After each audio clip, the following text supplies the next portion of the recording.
সবাইকে মহাশিবরাত্রির অনেক অনেক শুভেচ্ছা।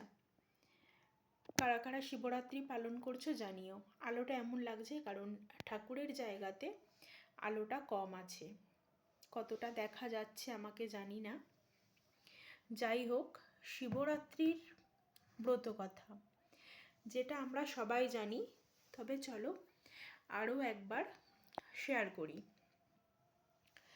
প্রাচীনকালে লুব্ধক নামে এক ব্যক্তি ছিল। তার কাজ ছিল শিকার করে দিন যাপন করা। যথারীতি ফাল্গুন মাসের কৃষ্ণপক্ষের চতুর্দশীতে সে গিয়েছে শিকার করতে। সন্ধে নেমে গিয়েছে, এদিকে কোনো শিকার পায়নি। সে হিংস্র জন্তুর তাড়া খেয়ে এক বেল গাছের ডালে উঠে বসল।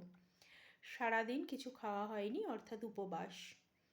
সে কী করলো, ক্লান্ত থাকার দরুন তার কাছে থাকা জল কিছুটা পান করতে থাকলো। সেই জল কিছুটা নিচে পড়ে গেল, আর নিচে ছিল একটা গোপন শিবলিঙ্গ, অর্থাৎ তার শরীর বেয়ে জল পড়ল শিবলিঙ্গের উপরে।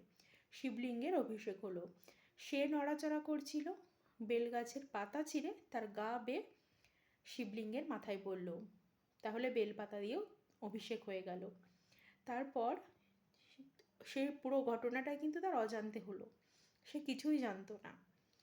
তার মৃত্যুকালীন সময় এলো, যমদূতরা এলেন তাকে নিতে, সাথে শিবদূতরা এলেন বাধা দিতে।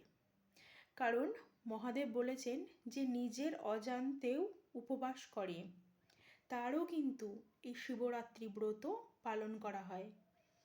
ব্যাধও নিজের অজান্তে তার শরীর বেয়ে নেমে আসা জল আর বেলপাতা ভগবান শিবকে অভিষেক করে এই ব্রত পালন করেছিল।